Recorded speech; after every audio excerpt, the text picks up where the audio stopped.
Good afternoon, everyone, and welcome to the 2026 In-Vehicle Visuals Report by Q. I am Steve Newberry with Q, and certainly glad that you're spending some time with us this afternoon. We think we've got a lot of insights and a lot of new trends that we're seeing from the vehicles, but also some proof of suspicions or thoughts that we've had in the previous years. The 2026 In-Vehicle Visuals Report is the third. We began in 2024. 2025 continued, and obviously this year's report, but we look at the 100 best-selling vehicles in the United States over the previous year. We do this from the ability to look at the different models. We think that's representative of trucks, automobiles, cars, whatever the different vehicles are, and it certainly has a broad selection of vehicles from different automakers.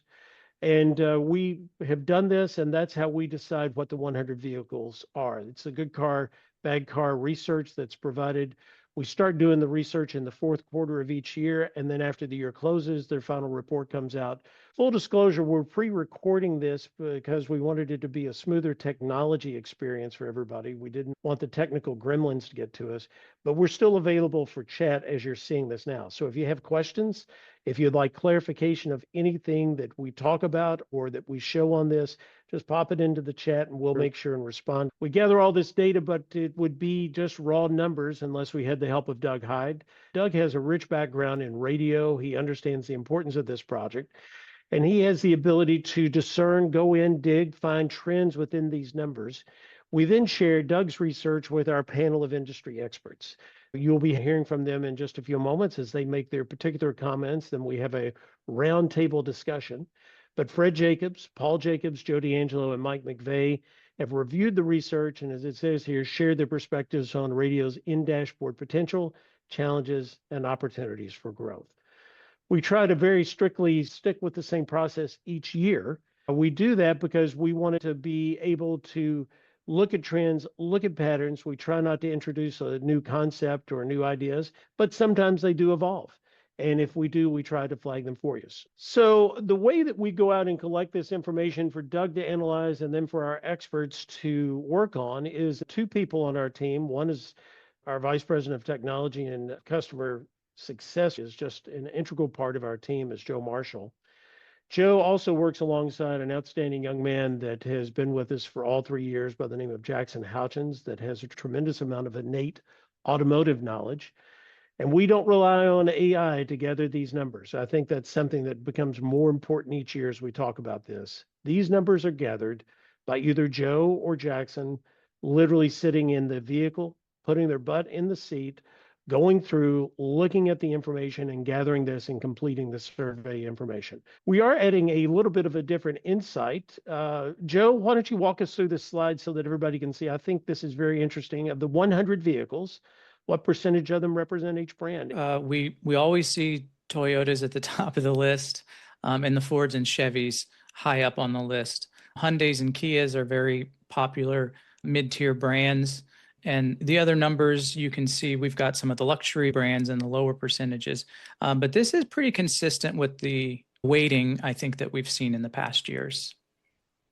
One thing, just as you're reading this, what this means is that Acura, Audi, Cadillac, Chrysler, Dodge, and Ram all have 1%. That's not a cumulative 1%. That is for each of those brands, or they have one vehicle in the top 100. So GMC, Mazda, Subaru, Volkswagen each have 4%. In the past, we have at times collected General Motors into one category when we made reference about their trends.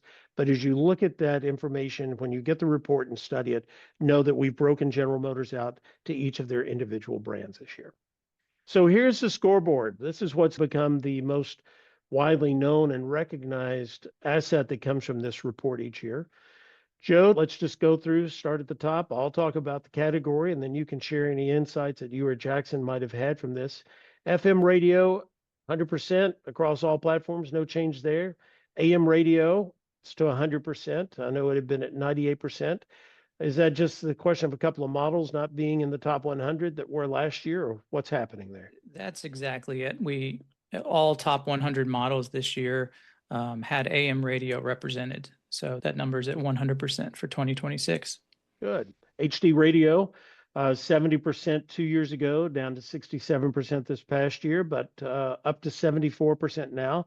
Probably still the same type thing that you were just talking about with AM radio, but I think it's particularly good to see that technology is holding strong, and three-quarters of the vehicles that are in the top 100 are equipped with HD radio, which I know the first year when we found 70%, that was higher than some folks might have perceived, but we've been able to see that consistency now.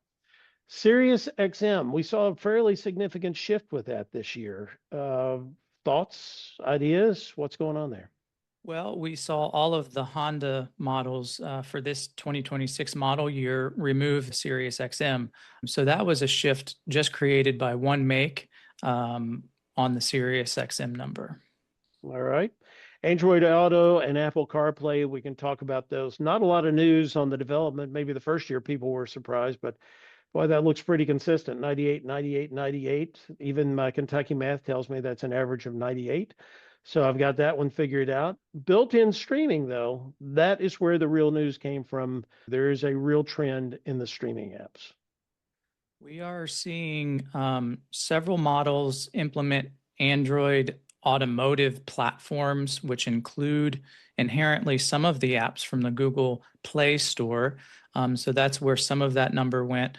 Other manufacturers are actually building in select streaming apps to their operating systems so that you don't need a phone. It's built into the car, and you actually log into your streaming accounts directly on the vehicle. So we've seen that trend, not just because of Google automotive platforms, but other operating systems that the manufacturers are rolling out. Just so that we're clear on this, when we're talking about these built-in streaming apps, it's TuneIn or it could be Spotify. These are built into the cars. It does not require the phone. We've seen Spotify, TuneIn, and Apple Music across some of these different operating systems. We know this number. We live with this number a lot, but many times people say, well, I don't know if my car will display the text, or I don't know if it'll get the RDS information that you guys work with at Q. I guess there are some vehicles out there that may not, but for 3 years in a row, 100% of the 100 best-selling vehicles have had the text display. Image display continues, or is actually showing a bit stronger. What we mean by that is it's the HD version that gives the ability to display the image in addition to the text. I'll talk about the other form of that, that's DTS Auto Stage, in just a moment, but the radio button, let's talk about that. I don't see any major shifts there, but you did have an observation about how vehicles are interacting with consumers now. You observed how automobile manufacturers are creating their systems to be familiar for the consumer. We started seeing the operating systems and the user interfaces much more similar to iPads or phones, tablets, rather than your traditional radio and car interfaces. We've noticed some vehicles that have places where you can swipe in from the edge of the screen, swipe up or swipe from the left to the right, and bring other views onto the screen. Icons are becoming very similar to phones or tablets, and we're all familiar with those every day. And it's apparent that the manufacturers notice that creating a familiar interface is something they're making an effort to do. And then the newcomer, which was not a category for us initially because it was not there, but we're seeing significant growth, more than doubling its adoption in these vehicles, the DTS Auto Stage platform. Any comments you would add to that and what you're seeing from that? Well, we're almost at 1 in 4 of these top 100 vehicles having DTS Auto Stage. I think that's driven by a few different factors. One is the popularity of the Hyundai and the Kia models, which have DTS Auto Stage. The Genesis is the luxury version of the Hyundais that also has DTS. And we have seen the Ford implementation this year as well, which has created a higher percentage of these top 100 vehicles. And as you saw in the previous slide, there's a lot of Fords that are sold. So that's a big driving factor in this as well. So it is something, and I think most people are aware of this. Joe D'Angelo and his team at Xperi, it's a product that really does enable every radio station, whether they're HD or not, whether they're AM or FM. It gives every station an opportunity to really have a dynamic interaction and connectivity with the listeners in the car. Why don't you talk about the data dashboard? Because you and Jackson create and collect an awful lot of information. Walk people through what's available on the Q report that they can access. It's free. We don't charge anyone for the availability or accessibility to this report. Tell people what's available and how you've tried to build this out. We've added the top 100 vehicles from 2026, but we haven't removed any vehicles. So this is a database that is getting built upon and will get larger and have more vehicles and model years represented as we continue this survey. It brings up a point that I don't know if I've made as clearly in years past. We do hope this report serves two purposes. The first purpose is that it shows the industry, the trends, what's happening, what the evolutions are. It's the things that we and the experts that we ask to join us on this look at, opine on, give you insight, give you suggestions to. The other use is for your engineering team, or maybe it's a sales rep that has a client that says, I just bought a new Jeep and I'm not able to see my advertisement on this. I can't see the text or I can't see the image. This gives people at the local level, at the station level, the ability to go in, look that vehicle up, and then say, you know what, you are equipped to receive it. It's a settings issue apparently, or sorry, the car you bought's not equipped with this feature, but it does have these features. So we want it to be a trend indicator. We want it to be a point of education for the industry on one side, and on the other side, we want it to be a reference point that people can do some quick research at home. All right.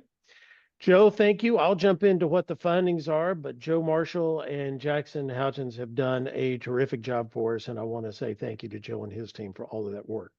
Here are the 6 key findings that have come from the 2026 report. Screens are everywhere. Radio must be visual, and we're going to elaborate on each of these in just a moment, and then we'll bring in our experts, but I'm going to give you the headline. Screens are everywhere. Radio must be visual. And I will tell you that Q struggled a little bit about whether we were going to make that one of the findings because we don't want this to be self-serving. We feel the importance of visual, but the numbers just are so strong, speak for themselves. We felt like this was something people need to realize and understand, and we'll share why that's the case as we move on through this report. Number 2, infotainment systems are more familiar and intuitive. This is what Joe was talking about. It's more app-driven, or it's more intuitive for people that are used to using their phones or any type of tactile-driven, an iPad or whatever the device might be. Infotainment systems are becoming more familiar and intuitive. It's not so much menu-driven as much as it is punch a button and get to where you need to go. Number 3, AM/FM is still ubiquitous, but increasingly harder to find. Radio's challenge is not availability, it's discoverability. AM/FM radio is certainly on 100 out of 100 vehicles. We know that, but it is increasingly harder to find. Number 4, earning the last touch matters more than ever. We introduced this concept last year. The last touch was the real takeaway. We still say it matters more than ever. There are so many competitors for listening on the dashboard of the vehicles. What you're doing afternoons, evenings, what you're doing as people go home has a huge impact what their listening trends are the next morning when they get back in the vehicle. So it matters as much now as ever before. HD radio is growing. That's something we want to point out because we really feel strongly. I was with a group of broadcasters in a presentation the other day, and I can tell that there are stations that are beginning the idea of implementing HD, even with the DTS auto stage opportunities that are coming. These were small, medium market broadcasters that are beginning to see the opportunities that come with a digital delivery platform. It's not just a better audio quality. It's not just the visuals or the album art, but there are more and more technologies, and it's helping stand above and stand out of the crowd when you're on the dashboard of a vehicle. And number 6, Apple CarPlay and Android Auto hold steady while SiriusXM has lost some ground. Joe mentioned it was a Honda issue. SiriusXM really took a hit this past year, and we'll let our panel of experts discuss what the reasons are for that. So now let's go ahead and we're going to get into the deeper dives on each of these 6 findings. Screens are everywhere. Radio must be visual. And what I would suggest to you from this is that the number that stood out to me, 68% of the vehicles surveyed display information on multiple screens. The days of it being one center stack screen are gone. 68%. 68 of the 100 cars have multiple screens, and that can be the small station identifier screen information that's located right in the cockpit between your speed gauges. I know many people are gaining familiarity with that. It can be the passenger screen. It can be passenger screens in the back seat, but multiple screens. We must recognize that radio can't be just an audio medium. We have to take advantage of that. 100% of the new models displayed that text, as we talked about. 65% support images. 2 out of 3, the 68%, have the multiple locations. And this is that growing presence of the large infotainment systems and displays. Radio is no longer just heard, it is seen, and dashboards are visual environments. So really think about this. Dashboards have become a visual experience. If you take all the other things that we're going to talk about today out of it, dashboards are the visual experience. And if radio wants to be strong, competitive, and lead in the dashboard, well, we have to recognize that as well. Finding number 2, infotainment systems are more familiar and intuitive. 53% come with the built-in apps. They have smartphone-style interfaces, making them intuitive to use. They have more than doubled in the past 2 years. So 53% of the models have apps now. Back in 24, it was 20% and 37% last year. And Toyota and Hyundai are the ones that are really leading this. Honda offers it on 5 of its 8 models. These are familiar interfaces, and it's built-in streaming. It makes it easier and faster for listeners to switch between audio sources. So again, radio's challenge is not just availability, it is discoverability. It's harder to find. It's increasingly harder to find. Radio's challenge is visibility. All 100 best-selling new models in the US have AM and FM radios equipped in the dashboard. About 35% have that dedicated radio button or widget. That means you can go straight to it. Fewer than 10% have a physical button anymore. And I think as we move to software and these interfaces like Joe was describing earlier, there will be fewer and fewer radio buttons. Built-in streaming and app-style dashboards make radio just one of the many competing audio sources. We need to be aware that discoverability is our big challenge that we need to be working on as an industry. Earning the last touch matters more than ever. And this means that most vehicles defaulting to the last source played when the vehicle restarts, and 16% of the models required 2 presses to return to radio. So if another audio source is the last touch, it may take up to 4 buttons for you to find your way back to the radio station. The audio choice of the listener as they exit the car is going to have real impact on the ease of returning to radio when they re-enter. So we want it to be easy, and we want it to be appealing. The content is the appealing part, but the technology is what makes it easy. We want to make sure that we do everything we can to retain that radio leadership. And if they don't leave your station on the drive home, it makes it that much easier for them to find you the next day. Content is really important. HD radio is growing. 74% of the new models are equipped with HD. It's a real competitive advantage. Ford expanded its HD radio from 36 to 80% of its models on the top 100. That's a big win for the industry. Jeep includes it on all but one. Nissan and GM are still the notable holdouts. And with HD radios widely available, broadcasters can use those extra stations, better sound, on-screen content to strengthen our position in the vehicle. And finding number 6. Apple CarPlay and Android are holding steady. They're both at 98% this year. They have been in the previous years. But we saw a real drop in Sirius XM. It fell to 85%, down from 94% in 2025. And this is driven in part by Honda, where Sirius XM went from being in all models to only 38% of the Honda models in the top 100.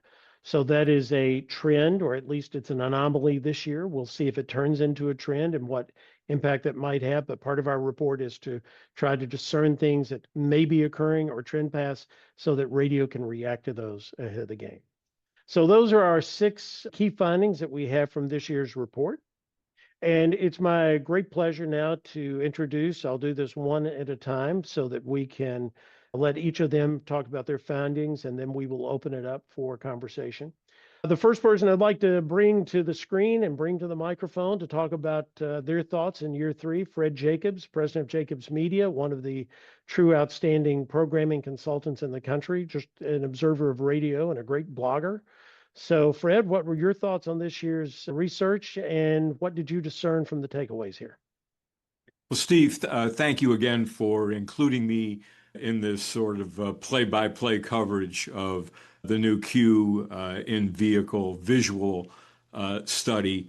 I think, going through my highlights here, we're looking at a situation where dashboards are obviously completely connected at this point. There really aren't any entry-level vehicles from the standpoint of infotainment systems.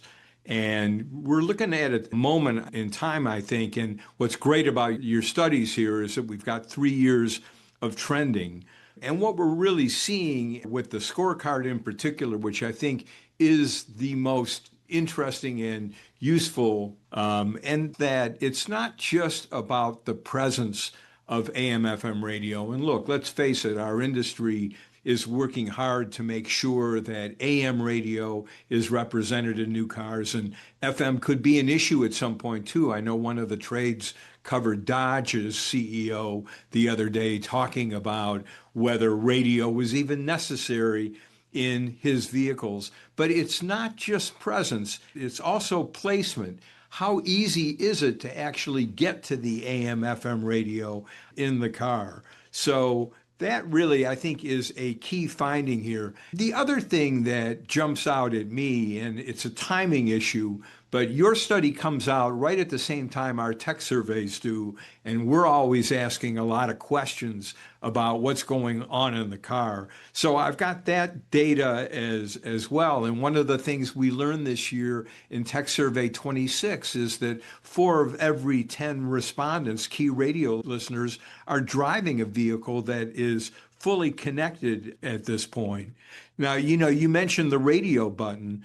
About a third of the vehicles actually have a radio button. So I flip the script on that number and look at it as 2/3 do not have a radio button. So how hard is it to actually find radio in so many of these vehicles? One of the findings that we see every year in our tech survey, why do people continue to listen to radio? And right up near the top is that it's easiest to listen to in the car. A lot of broadcasters don't think about that as a radio benefit, but in fact, that has traditionally been a key radio attribute. So it's a little ironic, right, that consumers say, hey, it's easy to find the radio when I'm in the car. Well, it is increasingly more difficult to find the radio in the car. And look, the other issue is the OEMs, the car manufacturers, have no standardization whatsoever, even within their own models. Fords are different from each other,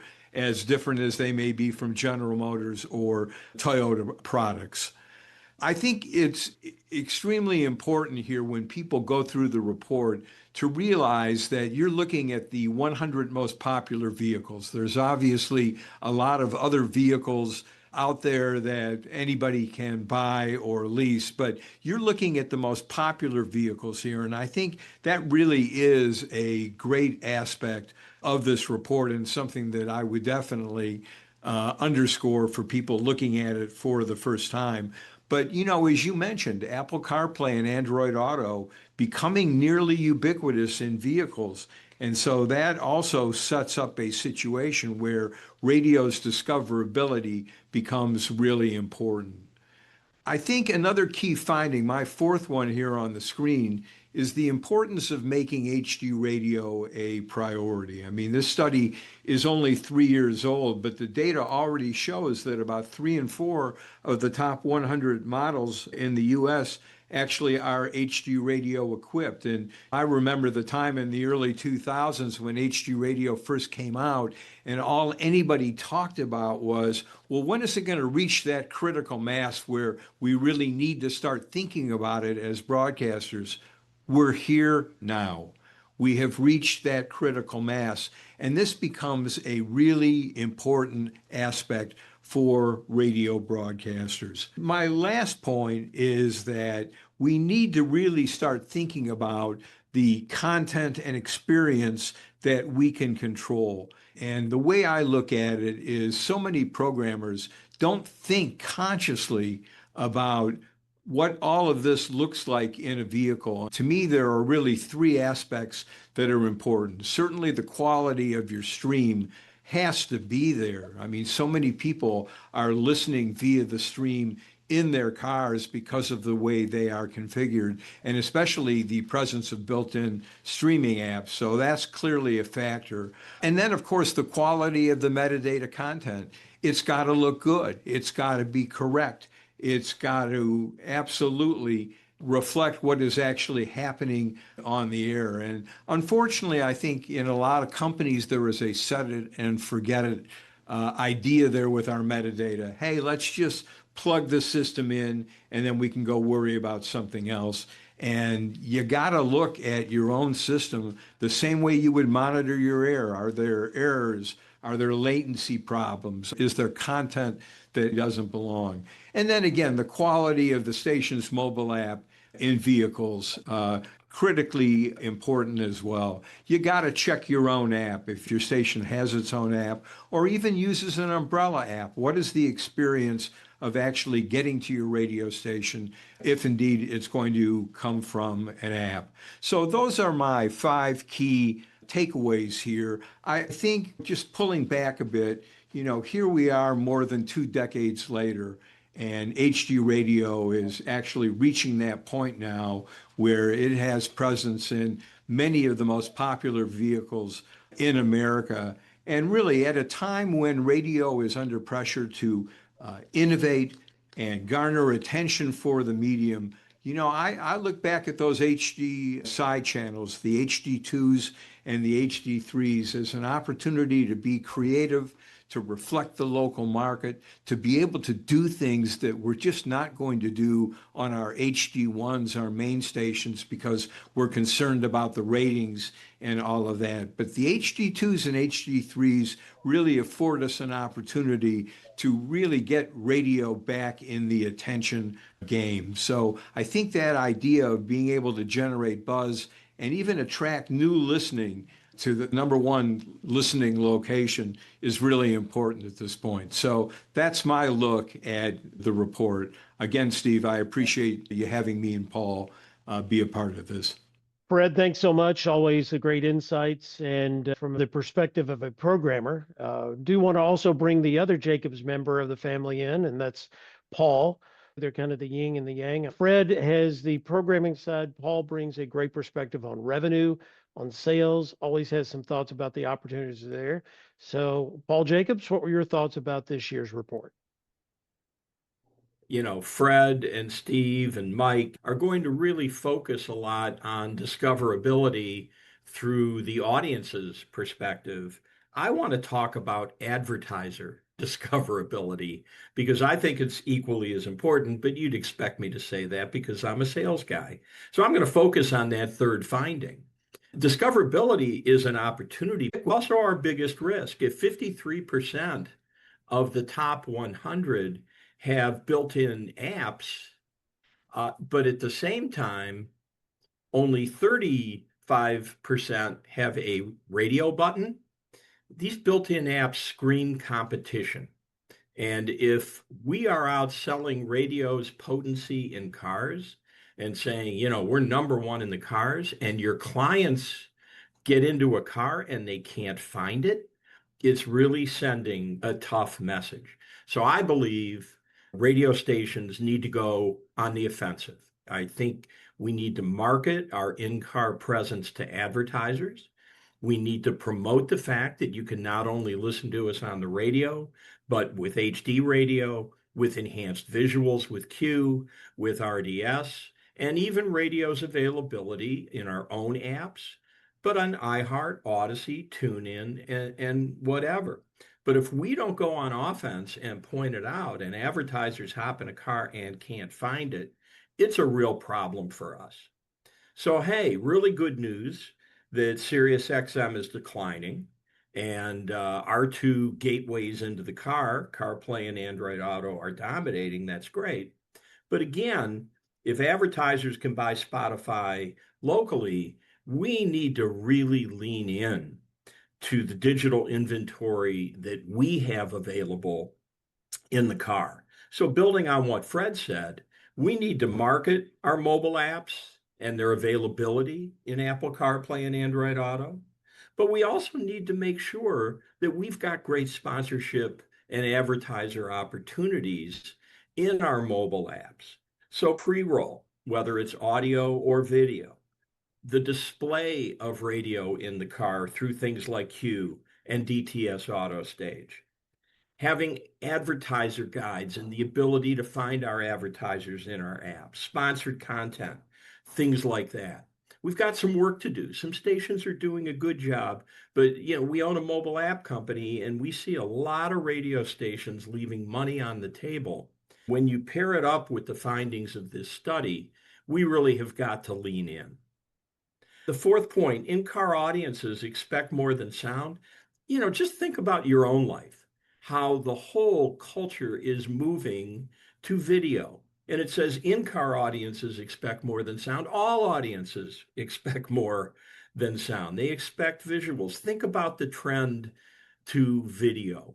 The fact that podcasts are now growing with video versions. How Facebook and Instagram over the past decade have really moved into video. The rise in short videos that we really saw hit in Tech Survey this year, the explosion of YouTube. Fred and I, and this year with Steve, went out to CES. And we are seeing cars, as Steve said, with multiple screens, but these screens are starting to be used in different ways. They're being used with gaming. Some of the screens are being used to access Zoom. And YouTube is clearly making its way into the cars. Fred and I sat in a BMW and literally were able to watch past Fred's speeches sitting in the front seat, which really did not enhance the experience much, but it clearly just showed how video is making its way in the car. And finally, if you're not seen, you do lose revenue to those who are. And so, my core point is that we've got to lean into this. We've got to go on the offensive as salespeople. And if we don't, and we leave advertisers up to their own conclusions, it is going to cost us short run as well as long run. So I tried to capture all that in my quote. Radio has more competition than ever. And the free ride that we've gotten really is challenged. So let's use the data from this study, but let's also use all of the great assets we have and not overlook and take for granted that the clients will figure it out. But let's own this and really own it so there's never a doubt in a client's mind that we still own the car and we own it from so many different angles. And thanks again, Steve, for letting me be a part of this. Paul, thanks so much. Always appreciate the time and effort that you put into the insights and the trends that you have the ability to find and elaborate on. We at Q enjoy a great relationship with our friends at Xperi. Joe D'Angelo and I have worked together for many years with passion about bringing technology to the broadcast industry that enables them to look better, sound better, and make more money. Nobody is doing that any more than Xperi is now with a lot of their platforms. Joe is the Senior Vice President, Global Broadcast Radio for Xperi, but everybody in the broadcast industry knows him as Xperi's go-to guy. So Joe D'Angelo, you've had a chance to look at these findings, and I'd be interested in your takeaways. Absolutely. Thanks, Steve, for giving me the opportunity to participate. And congratulations on a great report. And I think one of the things that I found most interesting in the report is it tracks exactly what we're seeing in our engagement with automakers. As everyone on the call probably knows, we have been developing HD radio for 25 years. And we are generally working with car companies on 3 to 5 to 7 year planning horizons for their in-vehicle entertainment systems. And the key consistent takeaway that I took from the report, as well as that work, is visuals are more important than ever. I mean, it's a theme that everyone has already mentioned and talked about, but it's really driving discovery and engagement with media. And if radio doesn't offer the same level of visualization, you will be left behind. And what's really interesting is we are seeing, because of the AutoStage platform and its connectivity, and increased in time spent listening with radio when there are strong visuals that are associated with the station as well as the programming. So the infotainment systems are absolutely reshaping the radio experience in the car. If you just think about what radio looked like 10 years ago, it's dramatically different. And radio has the opportunity now to look and feel and interact with the audience the same way that a pure digital platform like Spotify or Apple Music does. These are really, really critical to discovery and engagement. So it's really table stakes. If you don't have the visuals, you will look like you are lacking a fundamental element, a fundamental component of your media offering. So I encourage everyone who's listening to this to lean into this opportunity, but also understand that as you're adding visual elements to the user experience, in many cases, those assets are the intellectual property of someone else, whether it's a record label, an on-air talent, a sports league. So ensure that you have rights to use the data, and the rights are very easy to secure.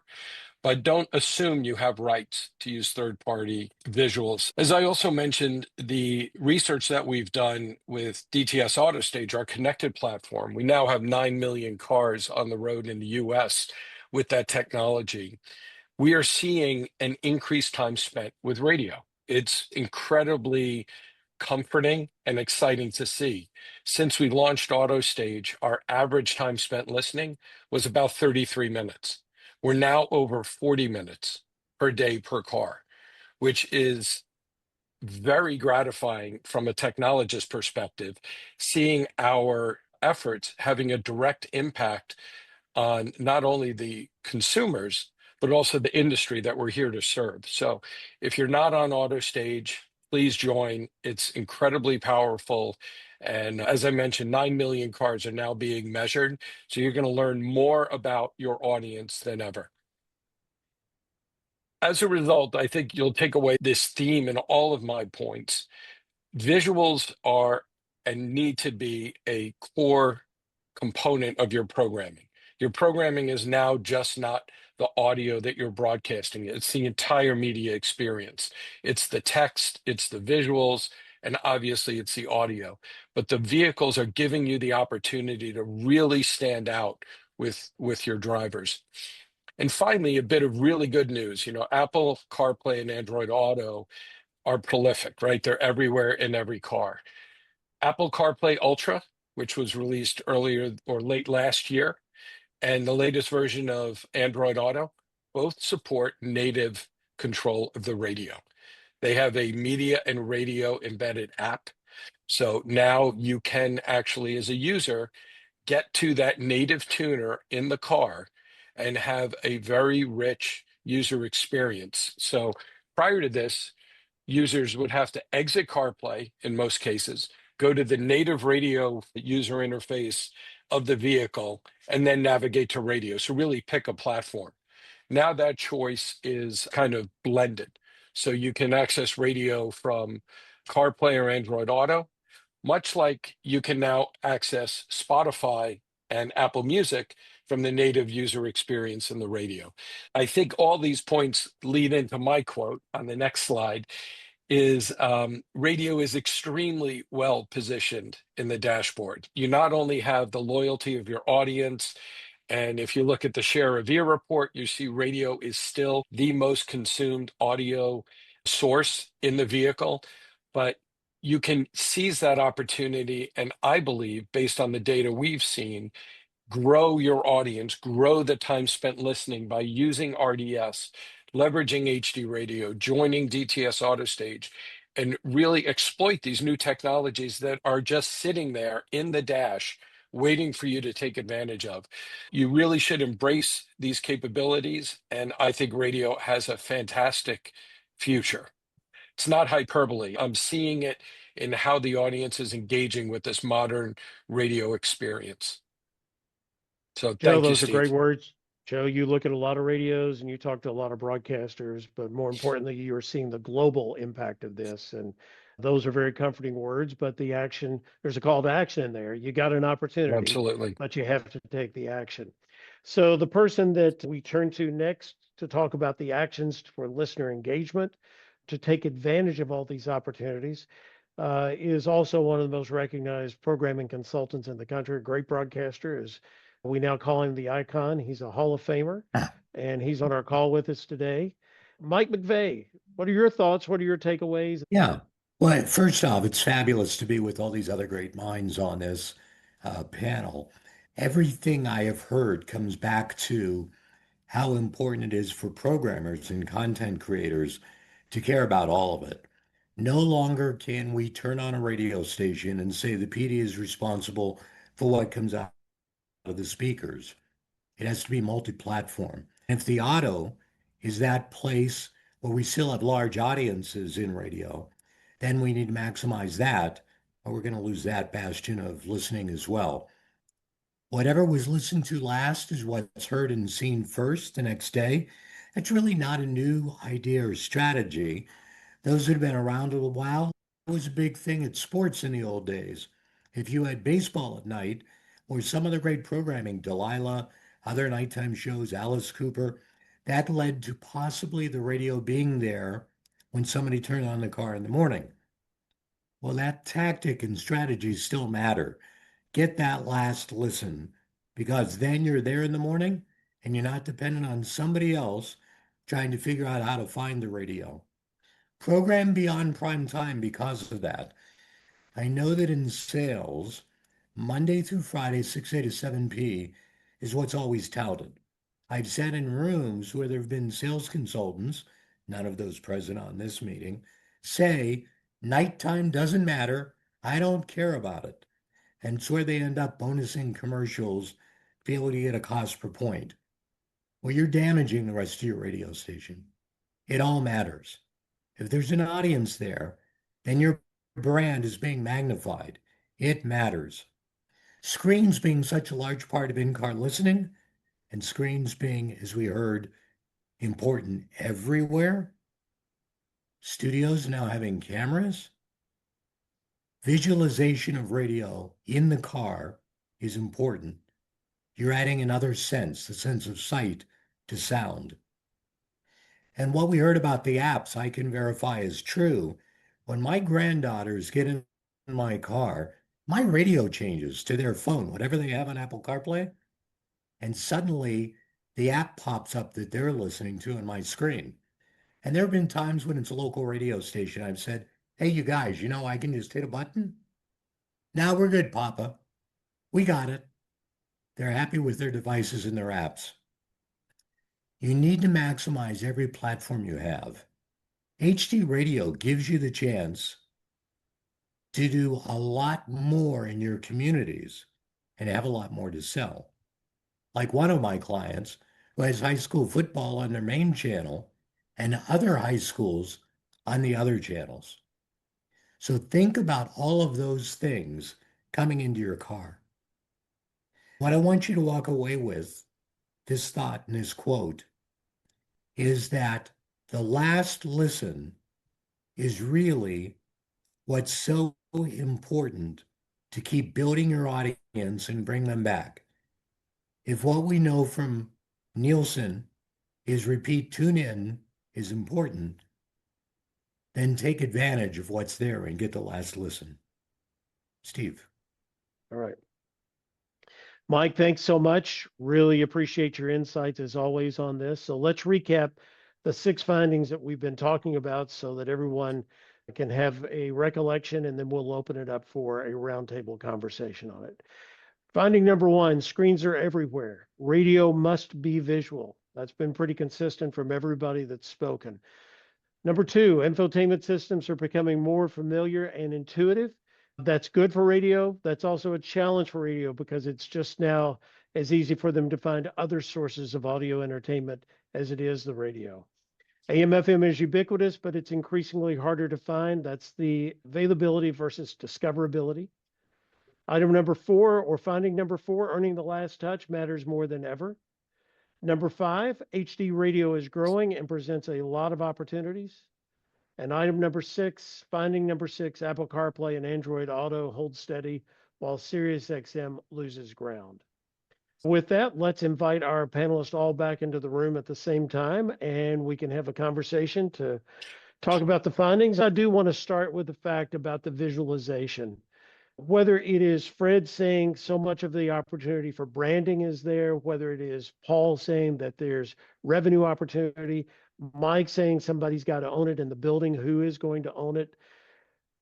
I think what we're really wanting people to understand is this is not a fad. This is the reality that the radio industry has to now operate in. Anybody want to add to what I just said or sound the alarm louder, or am I making a bigger issue out of this than need be? No, it's absolutely real, Steve. And again, we see this in Tech Survey with people watching short videos, kind of like on TikTok or YouTube or Instagram or on a radio station website. I mean, this is the way people are consuming content.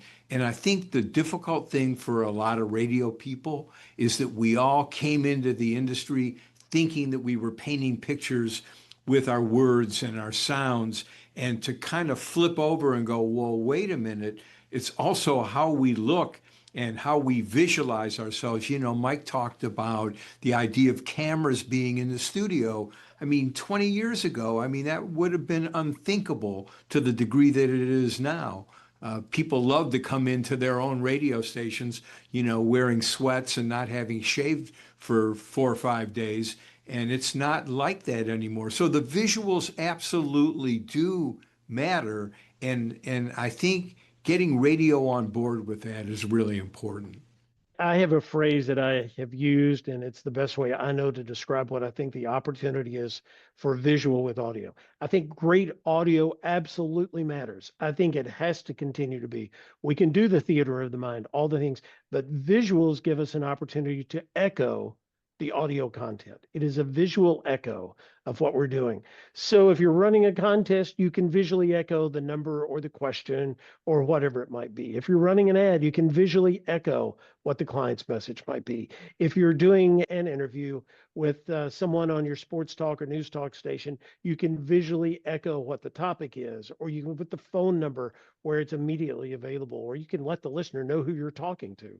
Mike, you know, you and I've talked about this several times in recent days because we've been on some panels. You and Fred are the programmers on this.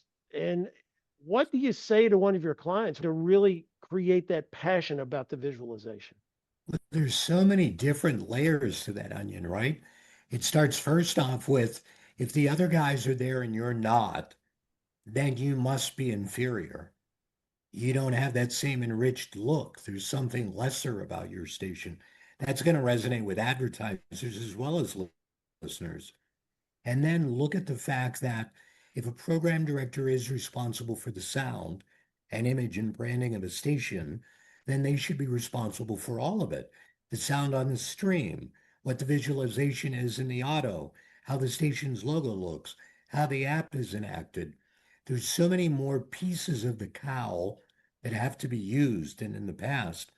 And so I think it's critical that we all, as content creators, understand that our content is judged against industries, businesses that are very, very big and very well moneyed with deep pockets.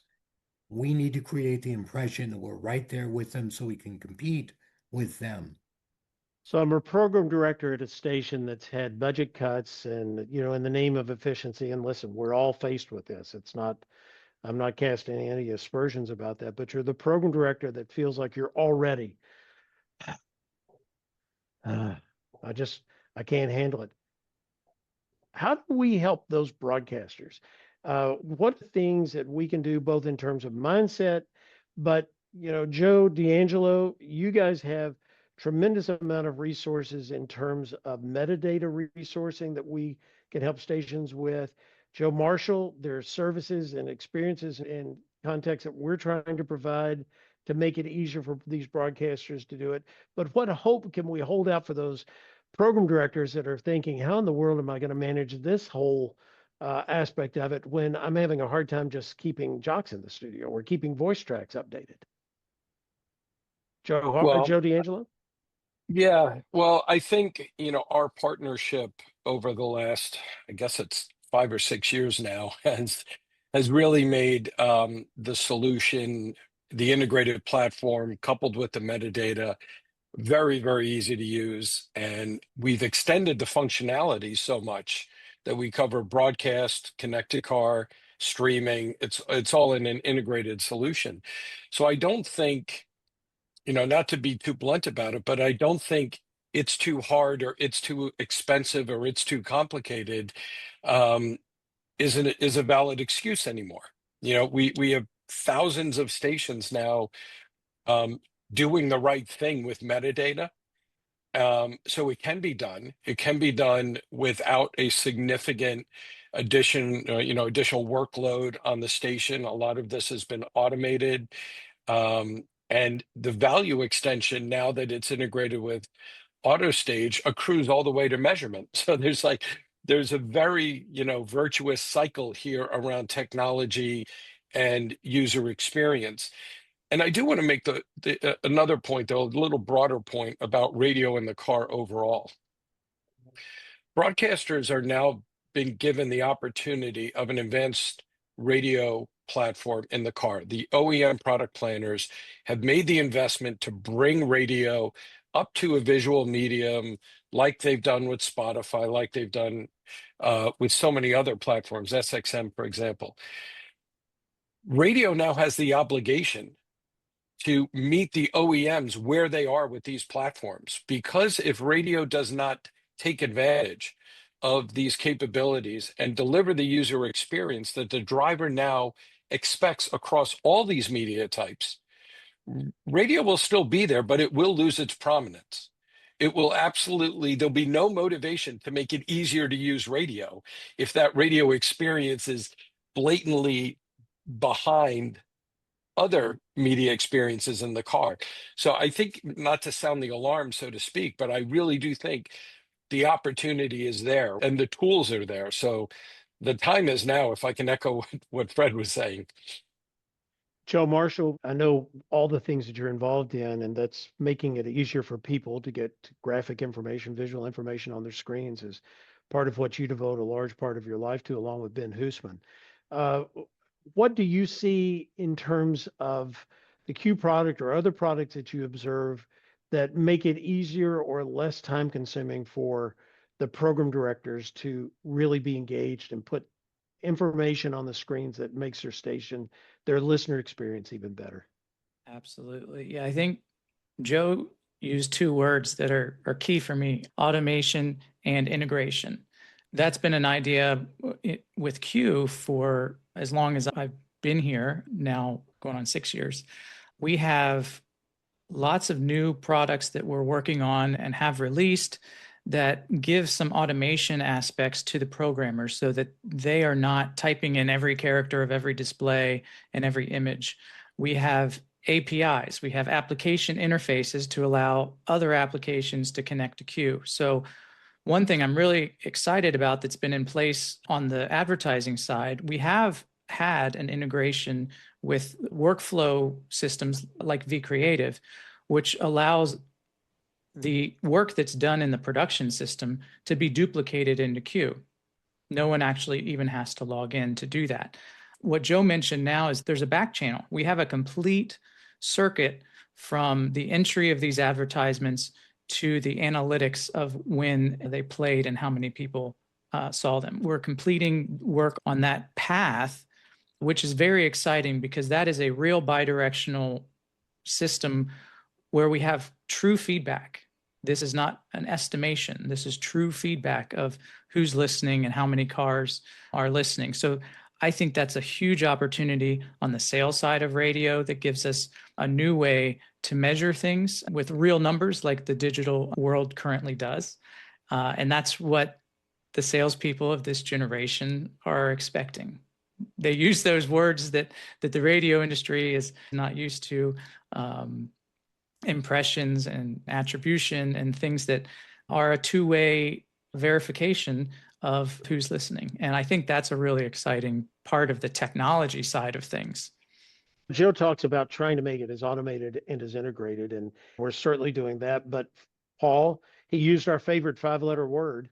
He used that word that begins with an S and ends with an S. And, sales makes the world go round, and we can make stations look great, but we also know there's a business that we're all trying to be involved in and trying to run.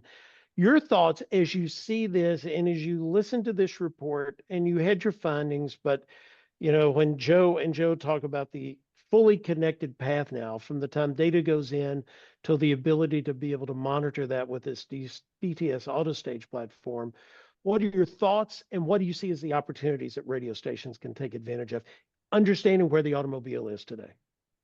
So we've talked a lot about visuals throughout. And a few seconds ago, Fred and Joe talked about how important it is to be visual in the car. And of course, I kind of put that through my sales filter. And I'm thinking, okay, if a salesperson needs proof of the value of visuals, let's just look at the CPMs, the comparative CPMs between video and audio. It's a no-brainer. And one thing we know to appeal to salespeople, appeal to their greed. The bottom line is this visual opportunity, whether it's the supporting visuals through Q or video or anything else, to me is just this next gen opportunity that frankly radio's a little behind on, that any sales rep who wants to fully capture more dollars from a client should be leaning into. And that was the theme of my section. Salespeople can't lay back on this issue and just let it happen. The advertisers aren't going to figure it out on their own. And now with all these tools that DTS and Q provide, and then the stations are providing with mobile and everything else, don't lay back. Lean in, become part of the solution, and capture the dollars. And oh, by the way, at a much higher CPM. Absolutely, echoing what Mike said. I mean, product placement opportunities that we've never had before. One last thing I want to say, though, Steve, in defense of the programmers out there, I mean, I think it's easy for Mike and I to go, well, you're just going to have to do all this other stuff too. And you mentioned just what the workload has been like. And frankly, when Mike and I last programmed a radio station, all we really had to worry about was what was coming out the two speakers. We didn't have to think about what the app was doing or what was on Facebook or what was on the dashboard. And I do think organizationally, broadcasting companies need to understand the importance of this and support their programming people and not just lay more responsibility on them. I mean, I think it's in everybody's interest to make this work. There's one thread that's here that I want to make sure that our viewers and folks that are watching us today understand the point we're trying to make. And Joe D'Angelo said this a few moments ago. The automakers are giving us a theater, giving us an opportunity to be strong, to look as good as our competitors do. They're giving us that opportunity to be competitive and to rise above. We've got a relationship. Maybe we don't have the exclusivity that we got used to over the years or spoiled to over the years, but we have the opportunity to be great and dynamic. Let's don't miss that opportunity. Let's meet the auto manufacturers where they are and demonstrate why we should be at the center of the entertainment stack, not because it's a birthright, but because we are doing a great job as broadcasters in the US of meeting those consumers and giving them what they want. And so then that's what ties us. That's why we all start talking about sales opportunities. And that's why we start talking about, visuals and screens and things of that name, because we are at an inflection point right now. We are at that point where HD has reached critical mass, DT auto stage is there, Q is providing some solutions, all the technologies have come together. And the industry, the auto industry, is giving us a platform that we can shine on. We just have to do it, and we have to put a product there that is of the quality and is of the entertainment value that we outshine all the other people that are there. Mr. McVay, last 10 seconds of thoughts you'd like to leave the industry with on what the in-vehicle visuals report shows us this year? I just want to reiterate the last listen, the last touch. It's really critical that when someone turns that car off, if you care about building your audience, that your radio station is what they were listening to last. Okay. Joe D'Angelo. I would say don't hesitate. You know, the time is now, the tools are here. And if you have any doubts, put them aside and lean into this opportunity. Great. Paul? I think for sellers, it's time to move beyond the theater of the mind into a much bigger theater that has a whole lot more revenue and audience engagement opportunity. Fred? I think radio folks need to lean into this opportunity. I think if programmers lean into it more, whether it's becoming more familiar with the technology or even going to the local car dealer and doing a few test drives so you can really get the feel for what your audience is going through when they turn on your station. We're at that point right now. So yeah, let's step it up. Joe, this all begins with you back in the fall when you start getting ready to go sit in a lot of automobiles with you and Jackson. What would you like the takeaway to be? I am very encouraged by the results of this year's survey. That is my takeaway. We've talked a lot about the discovery and the visibility of radio in the car. I'm seeing these trends of the familiar interfaces that the younger generations can operate and will be able to find the radio, the levels of HD and DTS in the cars.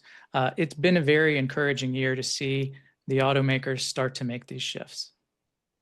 All right. And I appreciate all the work that you and the team do. I'm going to also recognize our unsung heroes that put a lot of the work into this. That's Jackson Houchins, that shiny-faced young lad from Southern Kentucky who knows an awful lot about cars.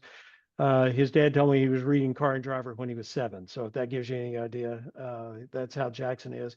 Joe, you've seen from his presence today about how much he knows, understands, and brings together all of this. Susie Schultz, everybody on this call knows that Susie's the glue that brings this report and this webinar together. She's absolutely fabulous, and her attention to detail and interpretation. Susie's been great, and she's aided to make this report look as sharp as it does by Jane Madsen, who has been with us. All 4 of these folks have been with us from the beginning, and I want to express appreciation to them and all of the Q team. Chris Brunt, who is behind the scenes producing and directing this for us. Also, he's with Jacobs, and I want to acknowledge that. I would leave everybody with this thought. I always generally start off my panels and discussions with people saying, I love radio. And I do love this medium. I don't ever want us to, because we're challenging conventional wisdom, to be seen as anything less than how much we love radio. But there are so many opportunities now for radio to add depth and richness and experience to it. We're here for you. You can find this report at myq.net. It's free to the industry. If you have any questions, feel free to reach out to us. But everybody on this call, everybody involved in this project is here because we're committed to the strength of radio, the opportunities that are there. We won the battle with the ears. Now let's win the battle for the eyes. And let's have those experiences become multidimensional, not singular in its dimension. Thank you on behalf of everybody for joining us today. We appreciate it very much. Have a great 2026, and here's to even better results in next year's 2027 report. Thanks, everyone.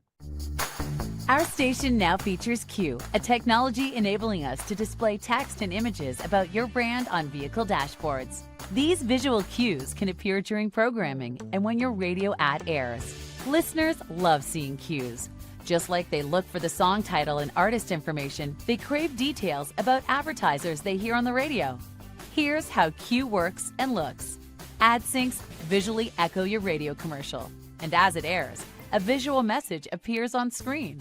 This makes your ad more memorable and effective.